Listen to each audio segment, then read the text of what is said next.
Hey guy, this is Ashwini and welcome back. इस video में हम बात करने वाले हैं कि अगर मेरे पास मल्टीपल कंपनीज़ के ऑफ़र हैं, यानी कि मल्टीपल एमएनसीज़ के ऑफ़र हैं, जैसे कि कॉग्निजेंट, इन्फोसिस, विप्रो, माइंडट्री, तो इनमें से मेरे लिए कौन सी कंपनी सही रहेगी। एज एन फ्रेशर मैं कौन सी कंपनी को ज्वाइन कर सकता हूँ। ओके। अब ये क्वेश्चन हर बार किसी न किसी वीडियो में आ जाता है कि सर मेरे पास मल्टीपल कंपनीज़ का ऑफ़र है, कॉग्निजेंट का ऑफ़र है, विप्रो का ऑफ़र है, तो मैं कौन सी कंपनी ज्वाइन करूँ, है ना। तो ये हम देखेंगे कि एज एन फ्रेशर मेरे लिए कौन सी कंपनी सही रहेगी ज्वाइन करने के लिए। ठीक है। तो हम कुछ कुछ टॉपिक्स हैं, एक कंपनी से लेके कुछ फैक्टर्स हैं, उनके ऊपर बात करेंगे। एंड में आप खुद डिसाइड करना कि अब मेरे लिए कौन सी कंपनी बेटर है। ठीक है। और मैं एक सजेशन दूंगा एंड में, जिससे कि आपको पता लग जाएगा कि आपको कौन सी कंपनी ज्वाइन करनी चाहिए। Okay. So let start this video without waste any time.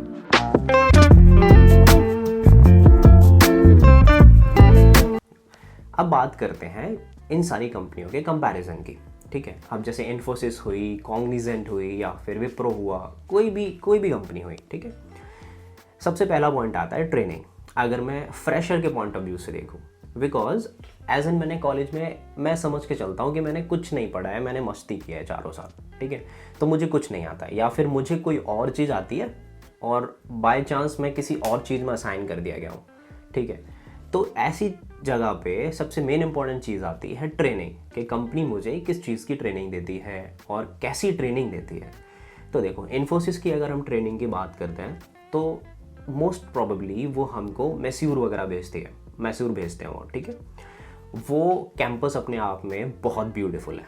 ठीक है। वहाँ पे इवन मल्टीप्लेक्स भी है जहाँ तुम मूवीज़ वगैरह देख सकते हो। उनके hotel just like in resort जैसे हैं। ठीक है। और ट्रेनिंग नो डाउट बहुत अच्छी होती है। ठीक है। फिर बात आती है कॉग्निजेंट की ट्रेनिंग की। सेम वही, कि कॉग्निजेंट की ट्रेनिंग का पैटर्न होता है कि 6 महीने, 3 महीने, आपके डोमेन के ऊपर डिपेंड करता है कि ट्रेनिंग का टाइम पीरियड कितना होगा। ठीक है। और वो भी जब आप जाओगे, या मेरी पुणे में हुई थी, आपकी कहीं बैंगलोर में होगी, कोलकाता में होगी, या चेन्नई में होगी, तो वहाँ भी सब कुछ होता है। अब मल्टीप्लेक्स वगैरह तो नहीं होते हैं हर किसी में। ठीक है। वो सिर्फ इन्फोसिस में, मैसूर में है। ठीक है।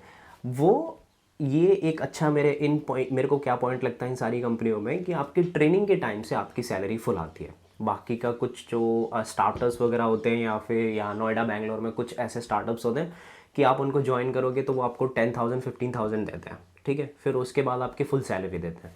ऐसा यहाँ नहीं होता है, आपको फुल सैलरी मिलती है। सेम वही अगर हम विप्रो को कंपैरिजन करें, विप्रो की भी ट्रेनिंग ऐसी ही सेम होती है। अब यहाँ पे अगर आप थोड़े जिम फ्रीक हैं, आपको जिम जाना अच्छा लगता है, तो कुछ में पेड है, जैसे कॉग्निजेंट में पेड है, वहाँ एक दो कंपनीज़ में पेड नहीं है। तो ये कोई बहुत इंपॉर्टेंट फैक्टर नहीं है। ठीक है। अब मेन चीज़ आती है पॉलिसीज़, कि आपके इंश्योरेंस क्या हैं, ये क्या हैं। तो जितनी भी एमएनसीज़ होंगी, कि विप्रो है, कॉग्निजेंट है, इन्फोसिस है, ये फ्रेशर लेवल पे आपके पेरेंट्स को इंक्लूड करती हैं आपकी पॉलिसी में। ठीक है। लाइक आप हो गए उस पॉलिसी में, लाइक 3 लाख का इंश्योरेंस होगा, मोस्टली मैडी बडी का होता है, और उसमें आप और आपके मम्मी पापा इंक्लूडेड होंगे। ठीक है। तो ये होता है हमारा इंश्योरेंस एंड पॉलिसीज़। अब पार्किंग सब में होती है, क्योंकि एमएनसीज़ हैं, तो मैं मोस्टली हम पे क्या डिपेंड करता है कि यहाँ पे हमारा मेन इंपॉर्टेंट पॉइंट है ट्रांसपेरेंसी। कैसे? जैसे इन्फोसिस और विप्रो की मैं बात करूँ यहाँ पे, तो जहाँ तक मैंने रिसर्च की है और मैंने दोस्तों से पूछा है, क्योंकि काफ़ी सारे दोस्त विप्रो में भी हैं, इन्फोसिस में भी हैं, एसेंचर में भी हैं। ठीक है। तो क्या होता है यहाँ पे, आपको एक POC, point of contact, assign कर दिया जाता है प्रोजेक्ट के लिए। ठीक है। आप खुद से प्रोजेक्ट नहीं सर्च कर सकते हो, आप किसी से जाके बोल भी नहीं सकते हो कि ओके मुझे ये प्रोजेक्ट चाहिए, मेरी टेक स्टैक ये है। अगर आप बोल भी दोगे तो कोई ऐसा प्लेटफॉर्म नहीं है जहाँ से आप खुद सर्च कर लो। ठीक है। आपको एक पीओसी साइन कर दिया जाता है, वो आपको उस प्रोजेक्ट में डिप्लॉय करेगा या आपका इंटरव्यू करवाएगा। तो टोटली आप डिपेंडेंट होते हो एक इंसान के ऊपर, जो है आपका पीओसी। ठीक है। यानी कि जो प्रोजेक्ट के लिए आपका पॉइंट ऑफ कॉन्टैक्ट है। ओके। अब बात आती है कि जब ट्रांसपेरेंसी नहीं है तो अश्विनी मैं ढूंढूंगा कैसे प्रोजेक्ट, राइट। अगर आपको ये एमएनसीज हैं, आपको किसी भी और प्रोजेक्ट में, ज़रूरी नहीं है आपने कॉलेज में जावा पढ़ी हो तो आपको जावा में ही डिप्लॉय करें। ये कहीं भी डिप्लॉय कर सकते हैं आपको, राइट। कि ज़्यादातर सेल्स फोर्स में कर देते हैं, डेटा वेयर हाउस में कर देते हैं, टेस्टिंग में कर देते हैं, तो वो डिपेंडेंट नहीं होता, कहीं भी आपको डिप्लॉय कर सकते हैं। और वो जो पीओसी होता है उसे भी नहीं पता होता, वो भी रिक्वायरमेंट के थ्रू डिप्लॉय करता है कि इस ये रिक्वायरमेंट आती है, आप उसके पास खाली बैठे होते हो, वो आपको डिप्लॉय कर देता है, उसे मतलब नहीं है आपको क्या आता है क्या नहीं आता है, ही इज़ वर्किंग और she is working for a company. ठीक है, अब बात आती है कि फिर आपको जो चीज़ पसंद नहीं है आप कैसे ढूंढोगे। तो इन सब कंपनियों को मिला के मुझे ट्रांसपेरेंसी अच्छी लगती है कॉग्निजेंट में, बिकॉज उनके यहाँ स्पेशली एक प्लेटफॉर्म पे फॉलो होता है जो यामर है, आप वहाँ जाके रिक्वायरमेंट देख सकते हो, लोग वहाँ पे पोस्ट करते हैं, वहाँ जाके जिसने पोस्ट किया है उससे टीम्स पे बात कर सकते हो, तो काफ़ी ट्रांसपेरेंट होता है जितना भी प्रोसेस होता है, मतलब आप जाके खुद से देख सकते हो, ज़रूरी नहीं है आपको पीओसी यहाँ भी मिलता है, आपको होम मैनेजर यहाँ भी मिलेगा, ठीक है, लेकिन आपको ज़रूरी नहीं है कि आप उसके थ्रू ही जाओ। ठीक है, अगर आपने इंटरव्यू क्लियर किया, आप किसी मैनेजर से बात करते हो, आपने अपने मैनेजर से रिलीज़ ले ली है, तो वो आपको पुल कर सकता है। तो ये मुझे कॉग्निजेंट में अच्छा लगता है। इस वजह से अब ये कोई अकेला फैक्टर नहीं है कि आपको कॉग्निजेंट ज्वाइन करनी चाहिए, मैं ये नहीं कह रहा कॉग्निजेंट ज्वाइन करनी चाहिए। अब जो मेरा सजेशन है, आपको कौन सी कंपनी ज्वाइन करनी चाहिए, ठीक है, आपको कौन सी कंपनी, आपके पास मल्टीपल ऑफर्स हैं, तो जो मैं कहूँगा मेरा थॉट प्रोसेस क्या है, आपको कौन सी कंपनी ज्वाइन करनी चाहिए।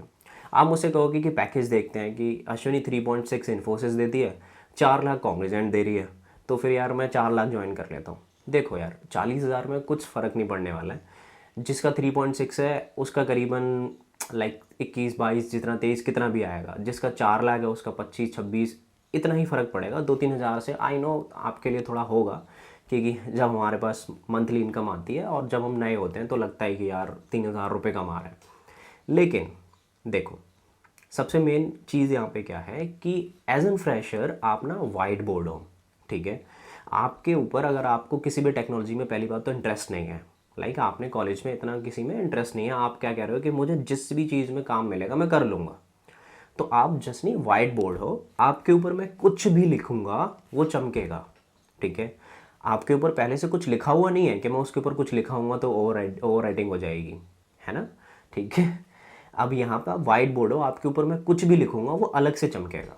सही है, तो आपको ये इतना सोचने की ज़रूरत नहीं है कि मैं कौन सी कंपनी ज्वाइन कर रहा हूँ नहीं कर रहा हूँ। हाँ, अगर आपको स्पेसिफिकली नीड है किसी चीज़ की कि मुझे जावा में ही जाना है, मुझे मशीन लर्निंग में ही जाना है, मुझे फ्रंट एंड में ही जाना है, मुझे बैक एंड में जाना है, ऐसा कुछ, तो उस टाइम पे आपको सोचने की ज़रूरत है कि मुझे अब ये एमएनसीज़ में जाना है। बिकॉज देखो अगर एमएनसीज़ में जाओगे तो कोई गारंटी नहीं है आपको जो आप चाहते हो वो मिलेगा, और मैं तो ये कहता हूँ कि 100% गारंटी नहीं है कि आपको मिलेगा, मैं लिख के दे सकता हूँ ये कुछ भी मिलता है वहाँ पे। तो बेटर है कि किसी अच्छी कंपनी की तैयारी करो, किसी प्रोडक्ट बेस की तैयारी करो, ठीक है, वो निकालो और फिर जाओ। ज़रूरी नहीं है कि आप अमेज़ॉन, माइक्रोसॉफ्ट, फेसबुक निकालोगे तभी उतने पैसे कमा पाओगे। ठीक है, मार्क माई वर्ड, ऐसा नहीं है कि आप किसी प्रोडक्ट बेस में जाओ वो स्टार्टिंग से ही आपको 15-20 लाख देंगे और आप सेट हो। ठीक है, तो अगर एमएनसी में जा रहे हो, तो अगर आप फ्रेशर हो, आपकी कोई भी स्किल्स मतलब आपको लेना देना नहीं है, आप कह रहे हो मुझे जिस पे काम मिलेगा मैं कर लूँगा, तो आप जस्ट वाइट बोर्ड हो, तो आपको टेंशन लेने की ज़रूरत नहीं है। जो वो सिखाएंगे आपको, पहले ट्रेनिंग देंगे, आपको काम देंगे, उसके बाद आप कर लोगे। ठीक है, ऐसे मैंने बहुत से दोस्त देखे मेरे, ठीक है, बहुत से दोस्त कर्नाटका से हैं, बहुत से दोस्त मेरे साथ कॉलेज से हैं, उनको नहीं मतलब था, मुझे मतलब था तो मैंने छोड़ दिया। ठीक है, तो वही मैं कह रहा हूँ कि अगर एमएनसीज़ आप देख रहे हो तो ब्रो ये नहीं हो पाएगा, फिर आप किसी पर्टिकुलर उसी डोमेन की कंपनी को देखो। ठीक है, तो ये था हमारे इस वीडियो का कंक्लूज़न कि अगर आपको लेना देना नहीं है किसी भी लाइक उससे टेक्निकल से स्टैक से, तो आप बिल्कुल कोई भी कंपनी ज्वाइन करो, कोई फ़र्क नहीं पड़ता है, 3-4 हज़ार रुपये से कोई मैटर नहीं है। ठीक है, पॉलिसी सबकी सेम होती हैं, सब ट्रेनिंग देते हैं। अगर आपको है लेना देना तो बी केयरफुल, बी सेलेक्टिव, क्योंकि वो आप अपना फ्यूचर डिसाइड कर रहे हो। ठीक है, इसी पे हम ये वीडियो एंड करते हैं और मैं मिलता हूँ आपसे एक नए टॉपिक के साथ एक नई वीडियो में। अगर मेरे लिए कोई सजेशंस हो, किसी टॉपिक पे वीडियो बनानी हो, तो just comment it down. I do not think about anything before asking. आप मुझसे कुछ भी पूछ सकते हैं, कोई भी एडवाइस चाहिए, कुछ भी, ओके, कौन सी क्या कहाँ ज्वाइन करना है, तो you can ask me anything. Okay, till then I will see you on next video and do not forget to subscribe and hit the like button. Okay, bye bye.